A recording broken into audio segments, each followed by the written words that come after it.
ಹೇಳು ಮತ್ತು ನೆನಪಿಸ್ಕೊಳ್ಳುವಂಥದ್ದು ನಮ್ಮ ಸಮಾಜದ ಪರವಾಗಿ ಚಿಂತನೆ ಮಾಡುವಂಥ ಜನ ಇವರೆಲ್ಲರೂ ಮತ್ತೊಮ್ಮೆ ಚಿಂತನೆ ಏನು ಮಾಡಬೇಕಾಗಿದೆ ಅಂದರೆ ಈ ನಕ್ಸಲೀಯರನ್ನ ನಕ್ಸಲಿಸಮ್ದು ಬಿಡಿಸ್ಬೇಕಾಗಿದೆ. ಮೊದಲ ಅದು ಬಿಡಿಸಿ ಅವರು ಅಹಿಂಸಾತ್ಮಕ ಹೋರಾಟ ಮಾಡುವಂಥ ಪಾಠ ಕಲಿಸಿ ಇಲ್ಲಿಯ ಅನ್ಯಾಯಗಳ ವಿರುದ್ಧವಾಗಿ ಹೋರಾಟ ಮಾಡುವಂಥದ್ದು, ಕಾಡನ್ನು ಉಳಿಸುವ ಸಲುವಾಗಿ, ಒಳ್ಳೆಯ ನೀರನ್ನು ಉಳಿಸುವ ಸಲುವಾಗಿ, ಸ್ವಚ್ಛ ನೀರನ್ನು ಉಳಿಸುವ ಸಲುವಾಗಿ ಹೋರಾಟ ಮಾಡೋರು ಇವತ್ತು ಕೂಡಬೇಕಾಗ್ಯದ. ಈ ಢೋಂಗಿ ಬಾಬಾ ರಾಜಕಾರಣಿಗಳಿಂದ ನಾವು ಮುಕ್ತಿ ಹೊಂದಬೇಕಾಗ್ಯದ. ಅದು ಮುಕ್ತಿ ಹೊಂದೋದು ಸುಲಭದ ಕೆಲಸ ಅಲ್ಲ. ಇವರೆಲ್ಲರೂ ಕೂಡಿ ಒಕ್ಕಟ್ಟಿನಿಂದ ಹೋರಾಟ ಮಾಡೋಕ್ಕೆ ಸಾಧ್ಯ ಅದ. ಎಲ್ಲೋ ಒಂದು ಫಂಕ್ಷನ್ ಮಾಡಿ ಒಂದೆರಡು ಪ್ರಶಸ್ತಿ ಕೊಟ್ಟು ಒಂದಿಷ್ಟು ಹೊಗಳೆ ಮಾಡಿ ಹೋದ್ರೆ ಯಾವ ಒಂದು ಪರಿವರ್ತನೆಗಳು ಆಗಲಿಕ್ಕೆ ಸಾಧ್ಯ ಇಲ್ಲ.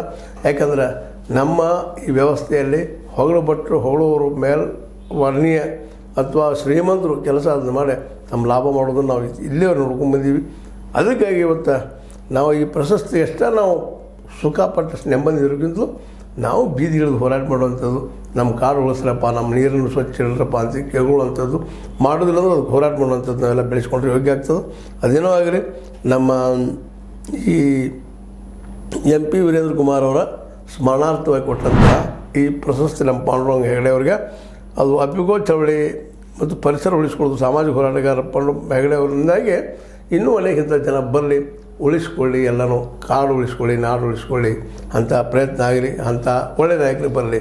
ಯಾಕಂದರೆ ಇವತ್ತಿನ ನಾಯಕರು ಅಂತೀವಿ ಮ್ಯಾಕ್ಸಿಮಮ್ ನಿಮಗೂ ನಮಗೆ ಗೊತ್ತದ, ನಾವು ಟೀಕೆ ಅಂತ ಮಾಡ್ತಾಯಿದ್ದೀವಿ. ಇದ್ದಿದ್ದು ಸರಿ, ಅದು ಸುಳ್ಳು ಅಂತ ಏನಲ್ಲ.